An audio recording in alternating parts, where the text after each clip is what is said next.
Assalamualaikum warahmatullahi wabarakatuh. Perkenalkan, nama saya Raffi Muhammad Hudaifa, biasa dipanggil Raffi. Dengan dibuatnya video ini, saya bermaksud untuk memenuhi ketentuan dari Pak Labib Nubahai terkait tugas UTS yang diberikan. Nah, kemudian yang terhormat Bapak Labib Nubahai selaku dosen pengampu mata kuliah Bank dan Lembaga Keuangan Syariah, dan juga teman-teman kelas HKIC yang saya banggakan. Oh iya, saya dari kelas C5KI. Langsung saja saya akan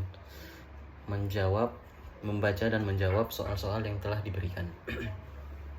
Baik, soal yang pertama secara garis besar, yaitu ada pasangan muda yang bernama Haidar dan Nabila ingin membeli rumah impiannya dengan harga 500 juta di daerah Mejobo, tapi mereka hanya punya tabungan sebanyak 100 juta saja. Nah, kemudian mereka datang ke Bank Syariah Indonesia atau BSI agar mereka dapat melakukan pembiayaan dan mereka bisa terhindar dari hal-hal yang berbau ribawi.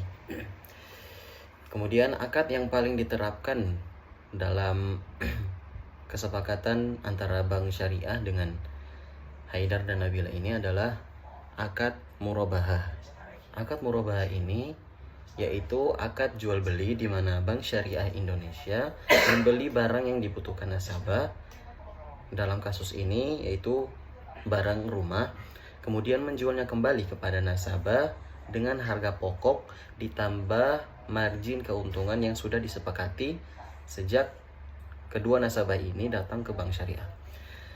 Nah, ada beberapa rincian di dalam kasus ini, yaitu Bank Syariah Indonesia membeli rumah di daerah Mejobo tadi dengan seharga 500 juta dari penjual.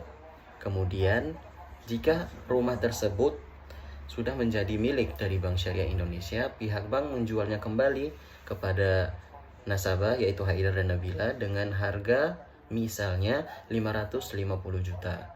Kemudian margin atau keuntungan yang didapatkan oleh Bank Syariah yaitu sebesar 50 juta. Kemudian yang ketiga, harga 550 juta tadi tidak dibayar langsung satu kali pembayaran, tapi bisa dicicil selama 15 tahun atau sesuai kesepakatan. 15 tahun contohnya saja. Terus dengan dijelaskan 3 hal tadi, maka tidak ada unsur bunga atau riba karena keuntungan bank bersumber dari margin jual beli yang telah disepakati di awal, bukan dari tambahan yang dihitung berdasarkan waktu pinjaman. Nah, Fatwa DSN MUI nomor 4 DSN MUI 4 tahun 2000 tentang murabahah menetapkan bahwa bank harus membeli terlebih dahulu barang yang dipesan nasabah secara sah. Harga jual harus disepakati dan diketahui oleh kedua belah pihak. Dan yang ketiga yaitu keuntungan atau margin bersifat tetap dan tidak boleh berubah selama akad. Kemudian dalil Al-Quran juga mengatakan dalam Al-Quran surah Al-Baqarah ayat 275, Bismillahirrahmanirrahim, wa ahallallahu al-bai'a wa harrama riba, yang artinya Allah menghalalkan jual beli dan mengharamkan riba. Itu tadi soal nomor 1. Nah, kesimpulannya yaitu akad yang tepat untuk Haidar Nabila tadi adalah akad murabahah, yaitu akad jual beli dan margin keuntungan yang telah disepakati. Itu tadi untuk nomor 1. Nah, untuk nomor 2 yaitu soalnya fungsi perbankan syariah sebagai lembaga intermediasi dan jelaskan bagaimana cara perbankan syariah mendapatkan keuntungan. Ya, poin yang pertama di dalam soal ini yaitu fungsi perbankan syariah sebagai lembaga intermediasi. Di sini kita harus tahu intermediasi itu artinya perantara antara dua pihak, yaitu pihak yang memiliki kelebihan dana atau surplus unit dan pihak yang membutuhkan dana atau defisit unit. Jadi, fungsi perbankan syariah sebagai lembaga intermediasi adalah menyalurkan dana dari masyarakat yang memiliki kelebihan dana kepada masyarakat yang membutuhkan dana dengan prinsip syariah, atau menghindari riba, gharar, dan maisir. Contohnya, yang pertama, nasabah penyimpan menaruh uangnya di bank syariah dalam bentuk tabungan, deposito, atau giro. Contoh yang kedua yaitu bank syariah kemudian menyalurkan dana tersebut kepada nasabah pembiayaan untuk kegiatan produktif seperti modal usaha, pembelian rumah, kendaraan, dan lainnya. Seluruh kegiatan dilakukan berdasarkan akad-akad syariah tadi, seperti mudharabah, murabaha, musyarakah, ijarah, dan sebagainya. Dasar hukumnya yaitu terdapat dalam Undang-Undang Nomor 21 Tahun 2008 tentang Perbankan Syariah, pasal 1 ayat 7 yang menyebutkan bahwa bank syariah adalah bank yang menjalankan kegiatan usahanya berdasarkan prinsip syariah yang antara lain meliputi kegiatan penghimpunan dana dan penyaluran dana. Kemudian poin yang kedua dari soal yang kedua yaitu bagaimana cara perbankan syariah mendapatkan keuntungan. Perbankan syariah mendapatkan keuntungan berbeda dengan cara yang dilakukan oleh bank konvensional. Bank konvensional memperoleh keuntungan dari bunga atau riba, sedangkan perbankan syariah mendapatkan keuntungan dari akad-akad yang halal. Yaitu misalnya akad jual beli atau akad murabahah, salam, istisna. Akad murabahah seperti yang sudah dibahas di soal sebelumnya, yaitu akad di mana dari pihak bank membeli barang yang dipesan dari nasabah, kemudian dijual dengan harga pokok ditambah margin atau keuntungan yang sudah disepakati di awal negosiasi antara pihak bank dan nasabah. Kemudian ada akad bagi hasil yaitu mudharabah dan musyarakah, yaitu nasabah dan bank bekerja sama dalam suatu usaha, kemudian keuntungan dari usaha yang sudah dijalani bersama antara nasabah dan bank itu dibagi sesuai nisbah atau persentase yang disepakati di awal.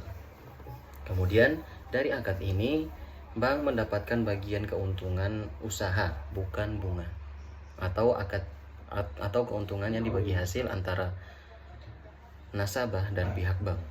Kemudian ada akad sewa atau akad ijarah dan ijarah muntahiyah bitamlik. Akad ini yaitu bank menyewakan aset kepada nasabah, misalnya kendaraan atau rumah. Kemudian nasabah membayar sewa atau ijarah yang sudah disepakati antara bank dan nasabah. Kemudian keuntungan dari bank ini berasal dari biaya sewa.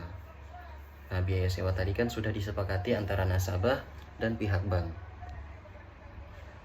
Kemudian akad yang keempat yaitu jasa keuangan atau fee-based income.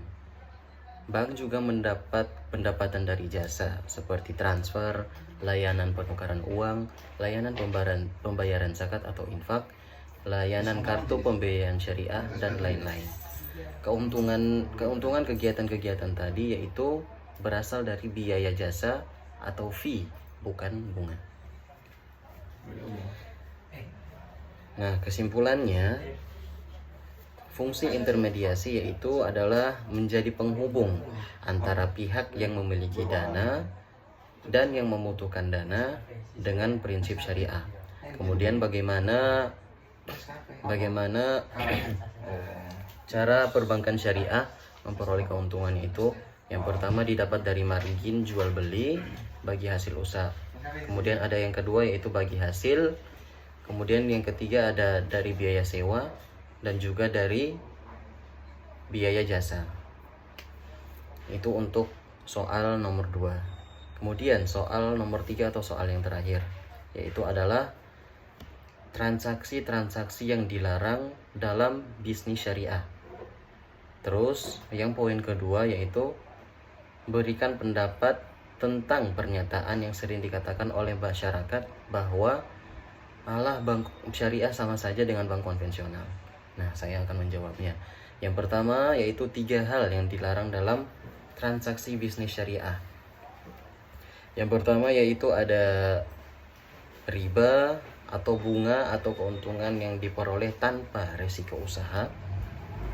Pengertian riba di sini adalah tambahan yang disyaratkan dalam transaksi pinjam meminjam uang tanpa adanya aktivitas usaha yang nyata.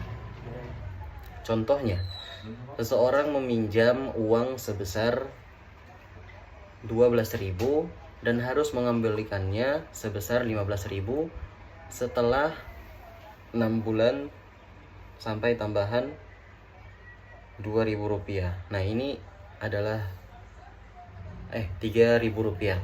Nah, itu adalah riba karena bukan hasil dari kegiatan usaha, melainkan karena tambahan waktu. Hal yang kedua yaitu adalah gharar atau ketidakjelasan atau ketidakpastian atau spekulasi yang berlebihan. Pengertian gharar ini adalah ketidakjelasan dalam objek, harga, waktu, atau akad yang bisa menyebabkan salah satu pihak dirugikan. Contoh, menjual ikan yang masih di laut tanpa tahu jumlah dan jenisnya, atau menjual barang tanpa menjelaskan kondisinya. Nah, ini dilarang karena menimbulkan ketidakpastian dan ada potensi penipuan. Nah, hal yang ketiga di sini adalah maisir atau perjudian atau spekulasi yang mengandung untung-untungan. Pengertian maisir di sini adalah transaksi yang hasilnya bergantung pada keberuntungan atau spekulasi, bukan pada usaha atau kontribusi nyata. Contohnya yaitu perjudian dalam bentuk taruhan, terus ada transaksi saham spekulatif yang murni mengandalkan fluktuasi harga tanpa analisis atau nilai nyata. Kemudian contoh yang ketiga adalah asuransi konvensional yang tidak jelas resiko dan hasilnya. Ini berpotensi maisir juga. Kemudian poin yang kedua dari soal yang ketiga ini adalah pendapat tentang pernyataan bank syariah sama saja dengan bank konvensional. Nah, pernyataan ini menurut saya tidak benar. Meskipun secara tampilan luarnya, misalnya ada cicilan, ada biaya, dan bank memperoleh keuntungan, memang terlihat mirip, tapi hakikat dan akadnya berbeda. Seperti yang saya jelaskan di soal nomor 1 dan nomor 2 tadi, bank syariah memperoleh keuntungan dari akad jual beli seperti murabahah dan akad bagi hasil dan juga biaya sewa dan juga biaya jasa. Nah, intinya bank syariah ini tidak memungut bunga, melainkan keuntungan dari transaksi yang halal dan real. Nah, kemudian yang kedua, semua akadnya itu didasarkan pada prinsip keadilan dan transparansi, serta menghindari riba, gharar, dan maisir. Kemudian yang keempat, bank syariah tidak memungut bunga. Kemudian semua akadnya didasarkan pada prinsip keadilan dan transparansi serta menghindari riba, gharar, dan maisir. Selain itu, bank syariah juga memiliki fungsi sosial seperti menyalurkan dana zakat, infak, dan sedekah. Pernyataan ini adalah pernyataan yang dikeluarkan oleh masyarakat awam yang tahunya bank itu adalah lembaga yang mengeluarkan uang saja tanpa mengetahui akad-akad atau sistem dari bank tersebut itu bagaimana. Itu tadi jawaban dari saya terkait 3 soal yang sudah diberikan dari Bapak Labib Nubahai. Kurang lebihnya saya mohon maaf. Wallahul muwaffiq ila aqwamit thoriq. Wassalamualaikum warahmatullahi wabarakatuh.